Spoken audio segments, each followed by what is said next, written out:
to me. We're going into game number 1, FryDasOle versus Paris. Steven got Paris up there as making the underdog upset, but FryDasOle, I think, was really close to being able to get that comeback against Dog, and he definitely does not want to go down here. So let's go. We got FryDasOle, the site specialist from EU, against Paris, opening up with a Dulcim from NA. Yeah, so FryDasOle, he's going to be looking for those quick strings. You know, he wants to pull Paris off stage. Even though Dulcim can levitate with his signatures, it doesn't really help him out in open air, where the Scythe can really just end stocks. That's right, and FryDasOle now going back for that weapon. Or picked up, and no Nair's really getting started. So far, it's been a back and forth game where Paris is actually getting a lot of these unarmed engagements. Something that we saw that FryDasOle is definitely not too huge of a fan of going for. Getting weapon started by Dog for a large part of his earlier set, and Paris decider puts him off stage, and the third strike coming in. Hits FryDasOle, spikes him, and now he's in an edgeguard scenario where he does hit his head at FryDasOle, getting the first strike, taking advantage of that weapon throw that one we saw him use successfully in his previous set, and that time successfully converting that into a stock. Yeah, I mean, he was scheming on that one for sure. That toss was so far in advance. Yeah, and now that side air stuff in the recovery. Paris opting to fight FryDasOle offstage with action, succeeding with that gravity cancel down tick that spiked FryDasOle at the right side of the stage after the backswing of that axe recovery. I was just in the middle of questioning the decision of fighting FryDasOle offstage down a stock with axe, and what do you know? He proves me wrong with how well he plays that out there. FryDasOle, slide charge down tick. That's one of the big threats of Dulcim, right? That axe down signature. He's also got the gauntlets down signature with the fireballs. We've seen both hit. And it's really just the question of, can you land those? And Paris has shown, yes, he has those. Ooh, FryDasOle trying to get the combo with the weapon throw there onto the edge guard as he's taking a momentous lead here in game number 1. Gets it down there, takes the stock, and a lot of that was FryDasOle just taking those neutral wins and tacking a lot more damage off of each one, and Paris not being able to keep up. Yeah, FryDasOle's really starting to run away with this one. One single dodge read on the Scythe. Oh, beautiful punish on this. And now he's just running away with it, man. All these sweat beads, Paris has got to be sweating for real. FryDasOle posts up, and then he dodges, spot dodges the axe recovery, waiting for him to go for an aggressive option. FryDasOle really in the head of his opponent here. That first stock, it was going back and forth, but at this point, Paris is swinging, he's missing, and FryDasOle is basically already 3 steps ahead of whatever Paris thinks that he's going to land on his opponent. This looks like it's a 2-stock in the making as Paris wait a minute! Gives the woohoo, FryDasOle gives it back and continues to hit him with the side. I do like how Paris kind of used that. Oh, wait, almost going for the triple. FryDasOle's really feeling himself. FryDasOle. He's scheming, man. He's got the lob shots. He's setting up the dodgeball special. Watch this arc. Oh no, fastball down the middle. And then that slide charge down heavy to end the last stock there. Trying to combo into the weapon throw even as well. Really solid game 1 coming out from him there. And Paris recognizing halfway through that game, that he was like, okay, FryDasOle, you got me here, but I am going to switch up what I'm going to play, and I'm going to really bring it to you in game number 2. That's it right there. That's the fighting game nod. That's the, okay, yeah, you got me. Don't worry, I got something for you in the next one. I'm sure he's not just like jamming out to music. I don't think I see the earbuds underneath his headset actually. So yeah, you're right. That's the nod for sure. And FryDasOle, well, he's just stoked. Oh, because we've got the swap. I've got a little bit of a extra peek here. 3, 2, we got the Wushong for Paris.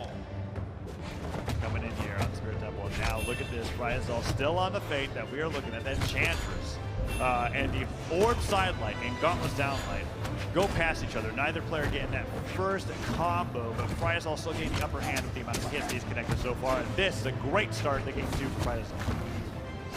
Yeah, it's a lot of unanswered hits. He's brought Paris off stage. And, you know, a lot of people, they're usually a little more hesitant to fight gauntlets off stage. But it seems like Fry, that's where he wants to live. FryDasOle really trying to make Fade down sig look like the sig that you're supposed to use there. And what's interesting is that the distance that you travel, it changes. Oh, wait a minute! Wait a minute! Paris getting the reversal on FryDasOle. I was in the middle of talking about what FryDasOle was trying to get and not succeeding with this. Paris, nice turnaround. Yeah, that's the underdog boost Photo's been talking about, right? You know, it's time release. It's a little delayed capsule, you know? Ooh, goes for the D-light after the side light. FryDasOle ready for it. Gets the wake up Sair, and that's going to be the stock. Evens things up, but you're absolutely right. The underdog boost into the just continuous down airs from the gauntlets, catching FryDasOle off guard that first time. But can he do it again? Let's see. Oh, the weapon just stolen away from Paris. Fry swapping over to the Scythe. Now we got Scythe versus Gauntlets. We saw how this ended the first time around. Yeah, Downer comes through, misses the follow-up, and the weapon throw stops the down tick being charged there by Paris, but FryDasOle without a dodge manages to get a neutral air, neutral light, and another nair as Paris is getting closer and closer to red, but neither player at a point where a signature will really knock them out. Oh, but now we're there. Ooh, arms up, but gets tagged in the back for his trouble. Fry does that setup so much. The rainbow toss. He might get punished hard for it. That side comes through, spikes him the right way, and a well-spaced ground pound means that Paris is giving the woohoo off in a lead here in game number 2. All right, so now he's taken the first stock. He's taken the second stock. I know it's been answered right back every time, but if you cascade that down, it means he takes the third stock first, he takes the third stock and he goes to the third game. Can he do it? It's going to be up to FryDasOle to determine the result of that. And there's the Sair, gets a nice nair, down air, cider as well. FryDasOle going with the nair in a chase down jump. FryDasOle just wait a minute! He touches it. Paris doesn't get the edge guard as he waited the entire time for an opportunity and couldn't get the reversal. The dare scraping him across the bottom of the stage means that Paris is heavily damaged and FryDasOle still going for that egg drop or that weapon toss setup. Yeah, even when there's that soft platform on the edge, he's just determined. There was no way it was ever good. Needs every single highlight I mean, reel. I guess it would actually work if he hit the uppercut and he went above the platform before the weapon landed, which is just like insane. Oh, Paris off stage, FryDasOle slide charge side stick, but that's a side light and Paris Sweat is beats sweating. were out. Did That's get the gonna touch? be it. No. FryDasOle. 2-0. 2-0 for FryDasOle so far. What a game. Man, yeah, look at the crowd. Who are you rooting for? Let us know. Tell us. Paris giving just a little shrug there. Backing up as we're getting ready to go on further on the bracket. Wow, well played by FryDasOle. There's again these replays. We're seeing this situation with the slide charge side stick, and then that's the critical moment, right? Paris using that recovery, going a little too high, and you can see him sweating as he's getting comboed by that side light. Yeah, didn't get the wall touch, didn't get the ground touch. No options renewed. All right, well, let's go ahead and see what Duke, Boda, and Steven have got to think about that match that we just watched. A simple 2-0 in favor of FryDasOle, but I know, Steven, you were popping off a little bit for some of those plays of Paris. Yes, okay, listen, FryDasOle, the first game was a runaway, but the showboating almost got him in game 2, okay? There was a lot of moments where he was going for some crazy clips. He was trying to prove to the world that he's a clip master.